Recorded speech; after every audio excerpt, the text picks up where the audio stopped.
everyone, welcome back to my channel. Today we are talking about bridal consultations. So bridal consultation is a really great way to meet your photographer before you book them. It should be a non-commitment meeting and it should also be free, so you should never pay to meet a photographer before you book them, especially at a bridal consultation. That's foolish to me.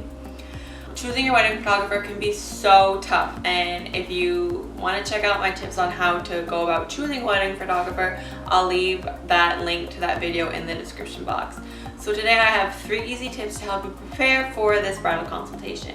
Tip number 1 is to go over any information that the photographer has sent you.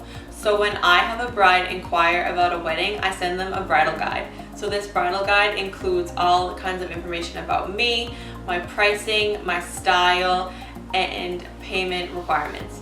So that way when a bride comes to meet with me, she has everything laid out and knows exactly what to expect. And she can come with any additional questions, which leads me into tip number 2, is to bring your questions ready. Now I know for me, when I go anywhere or do anything, I always come up with my questions after the fact, and I think that's because a lot of the information is presented to me right then and there, and then I go home and I process it, and the next day I'm like, oh, I really should have asked that.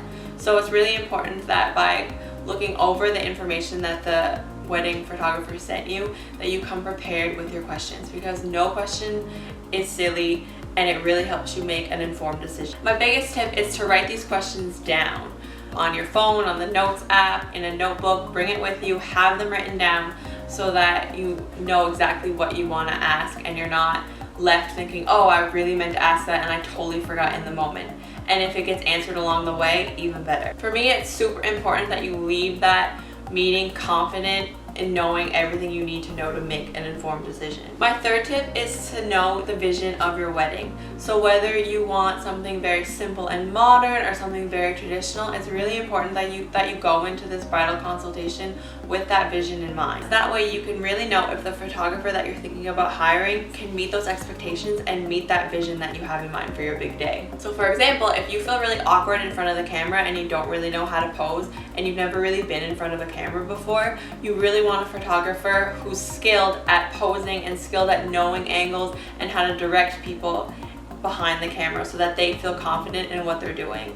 So that's a really good example of hiring an actual wedding photographer versus like a family photographer or a family friend. Is your wedding indoors? Is it outdoors? What kind of photos do you like? What kind of photos do you not like? Do you like more pose photos? Do you like more relaxed photos? Do you want lots of detailed photos? Are family portraits really important? It's really important to think about what your colors are, what season you're getting married in. Knowing what you like and what kind of photos you like plays a huge role in choosing your photographer. So not every photographer is the same. Everyone has their strengths and weaknesses. So for example, I love to shoot details, I love to shoot bridal portraits, and I am more skilled at posing people rather than taking those candid moments. Of course, I take candid moments and all those behind the scenes, but my true love lies in the detail. So really, if you're looking for a documentary style wedding photographer who just focuses on all those candid moments and does no posing, then I'm probably not the photographer for you, and that's perfectly okay, because you need to find that perfect photographer who's